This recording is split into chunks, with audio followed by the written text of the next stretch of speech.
Channel ನೋಡಿ. ಈಗ ನಾನು ಮೆಂತ್ಯ ಸೊಪ್ಪು ಹಾಕ್ಬಿಟ್ಟು ರೈಸ್ ಮಾಡೋದು ತೋರಿಸ್ತೀನಿ ನೋಡಿ. ಈ ಥರ ಒಂದು 3-4 ಸ್ಪೂನಷ್ಟು ಎಣ್ಣೆ ಹಾಕೀನಿ, ಮತ್ತೊಂದು ಸ್ಪೂನಷ್ಟು ತುಪ್ಪ ಹಾಕಿದ್ದೀನಿ ನಾನು.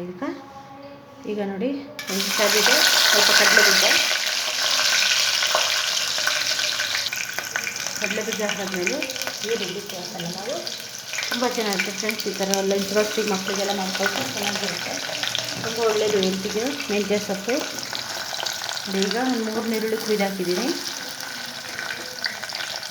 ನೋಡಿ. ಅಡುಗೆ ಮನೆಯೆಲ್ಲ ಆ ಥರ ಅಡುಗೆ ಕೊಡ್ತೀವಿ ಬೆಳಗ್ಗೆ ಮಕ್ಕಳಿಗೆ ಸ್ಕೂಲಿಗೆ ಮತ್ತೆ ಅಂತ ಬೇಗ ಮಾಡಬೇಕು ಅಂತ ಹೇಳಿ ಈ ಥರ ನೋಡಿ. ಇದು ಈರುಳ್ಳಿ 1-2 ನಿಮಿಷ ಫ್ರೈ ಆಗಲಿ. ಇದು ಒಂದು ಟೊಮೊಟೊ ಆದರೆ ಸಾಕು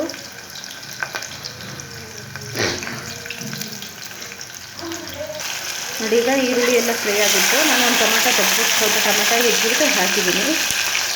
ಇದು ಈ ಕಡೆ ಸ್ವಲ್ಪ ಟೊಮೊಟೊ ಕುಯ್ಯೋದ್ರೆ ಸ್ವಲ್ಪ ಈರುಳ್ಳಿ ಜಾಸ್ತಿ ಫ್ರೈ ಆಗಿಬಿಟ್ಟಿದೆ. ಈ ಥರ ತುಪ್ಪ ಹಾಕಿದ್ರೆ ಘಮ ಅಂತ ಸ್ಮೆಲ್ ಬರುತ್ತೆ, ಚೆನ್ನಾಗಿರುತ್ತೆ. ಅದಕ್ಕೋಸ್ಕರ ನಾನು ಒಂದು ಸ್ಪೂನಷ್ಟು ತುಪ್ಪ ಹಾಕಿದ್ದೀನಿ. ಈಗ ಟೊಮೊಟೊ ಫ್ರೈ ಆದ್ಮೇಲೆ ಏನು ಮಾಡಬೇಕು, ಈ ಥರ ಮೆಂತ್ಯ ಸೊಪ್ಪು ಬಿಡಿಸಿಕ್ಕಿದೆಯಲ್ಲ, ಈ ಮೆಂತ್ಯ ಸೊಪ್ಪನ್ನ ಒಂದು 3 ಸಲ ವಾಶ್ ಮಾಡಿಬಿಟ್ಟು ತುಂಬ ಚೆನ್ನಾಗಿರುತ್ತೆ, ಬೇಗನೂ ಆಗುತ್ತೆ, ಹೆಲ್ತ್ಗೆ ಒಳ್ಳೇದಿದ್ದು ಮೆಂತ್ಯ ಬಾತು. ನೀವು ಒಂದು ಸಲ ನಾನು ಹೇಳೋ ಥರ ಮಾಡ್ಕೊತೀನಿ. ಈ ಚಕ್ಕೆ ಲವಂಗ ನಿಮಗೆ ಬೇಕು ಅಂದ್ರೆ ಹಾಕಿಡ್ರಿ, ಯಾಕೆಂದರೆ ಮಸಾಲೆ ಐಟಮ್ ಜಾಸ್ತಿ ಒಳ್ಳೆಯದೆಲ್ಲ ಇದಕ್ಕೆ ಗ್ಯಾಸ್ಟ್ರಿಕ್ ಆಗುತ್ತೆ ಅಂತ ಹೇಳಿ ಸ್ವಲ್ಪ ನಾನು ಆ ಮಸಾಲೆ ಐಟಮ್ ಕಡಿಮೆ ಮಾಡಿ ಹಾಕ್ತಾಯಿದ್ದೀನಿ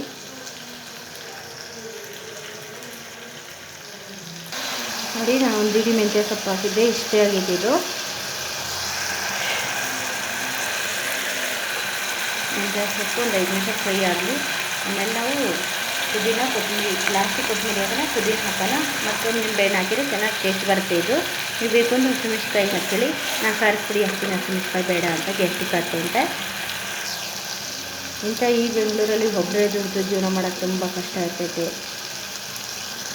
ಯಾವುದಾರ ಆಯ್ತು ಕೆಲಸ ಮಾಡ್ತೀವಿ ಅಂತ ಈಗಿನ ಕಾಲದ ಹೆಣ್ಮಕ್ಳು ಏನು ಮಾಡಬೇಕು ನೋಡಿ. ಈಗ ಇದಾಗಿದೆ. ಈಗ ನಾನು ಒಂದಿಷ್ಟು ಸ್ವಲ್ಪ ಹಾಕಿದ್ದೀನಿ.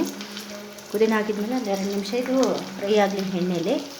ತುಂಬ ಚೆನ್ನಾಗಿರುತ್ತೆ. ನಿಮ್ಮ ಮನೆಗೆ ಯಾವ್ದು ಅಕ್ಕಿ ಇದೆಯಾ ಅದೇ ಯಾವ್ದಾದ್ರು ಹಾಕಿ ಮಾಡ್ಕೋಬೋದು, ಅದೇ ಬೇಕಿದ್ದೇವೆ ಅನ್ನೋದು ಏನಿಲ್ಲ.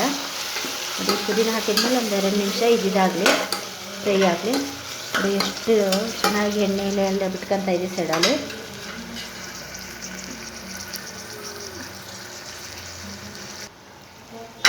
ನೋಡಿ ಈಗ ಇದು ಮೆಂತ್ಯ ಸೊಪ್ಪೆಲ್ಲ ಚೆನ್ನಾಗಿ ಎಲ್ಲ ಫ್ರೈ ಆಗಿದೆ, ಎಲ್ಲ ಆಗಿದೆ.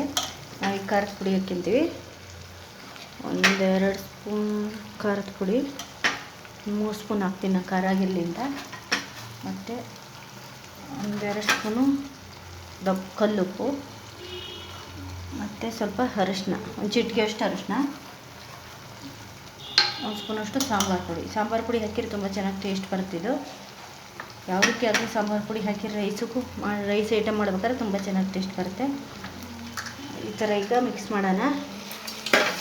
ಮಿಕ್ಸ್ ಮಾಡಿದ್ಮೇಲೆ ನಾವು ಅಕ್ಕಿ ವಾಶ್ ಮಾಡೋಕ್ಕಿದ್ವಲ್ಲ, 3 ಸಲ ವಾಶ್ ಮಾಡಿಕ್ಕಿವಿ. ಇದಕ್ಕೆ ಹಾಕ್ಬಿಡೋಣ ನೋಡಿ. ಈಗ 2 ಲೋಟ ಅಕ್ಕಿ ಹಾಕಿದ್ದೆ ನಾನು, 4 ಲೋಟ ನೀರು ಹಾಕಿದ್ದೀನಿ ನೋಡಿ. ಈಗ ಈ ಥರ ಕೊತ್ತಂಬರಿ ಹಾಕ್ತೀನಿ ಸ್ವಲ್ಪ. ನೀವು ಈ ಟೈಮಲ್ಲಿ ನೋಡ್ಕೋಬೋದು, ಉಪ್ಪು ಖಾರ ಕಡಿಮೆ ಇತ್ತು ಅಂದರೆ ನೀವು ಈ ಟೈಮಲ್ಲಿ ಹಾಕ್ಕೋಬೋದು ನೋಡಿ. ಈ ಥರ ಕೊತ್ತಂಬರಿ ಹಾಕಿದ್ಮೇಲೆ ಲಾಸ್ಟಿಗೆ ನಾವು ಈ ಥರ ನಿಂಬೆಹಣ್ಣು ಇರುತ್ತಲ್ಲ, ನಿಂಬೆಹಣ್ಣೆ ಈ ಥರ ಹಿಡಿದ್ಬಿಟ್ಟು ರಸ ಹಾಕಿ ಮಾಡಿದರೆ ತುಂಬ ಚೆನ್ನಾಗಿ ತುಂಬ ಟೇಸ್ಟ್ ಬರುತ್ತೆ.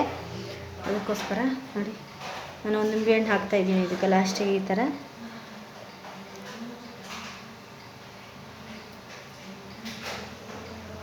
ಆಯಿತು. ಇದನ್ನು 2 ವಿಷಲ್ ಕೂಗಿಸಿದ್ರೆ ರೆಡಿ ಆಯಿತು ಫ್ರೆಂಡ್ಸ್ ಮೆಂತ್ಯ ರೈಸು. ತುಂಬ ಚೆನ್ನಾಗಿರುತ್ತೆ, ತುಂಬ ಅಷ್ಟೇ ಟೇಸ್ಟು ಇರುತ್ತೆ.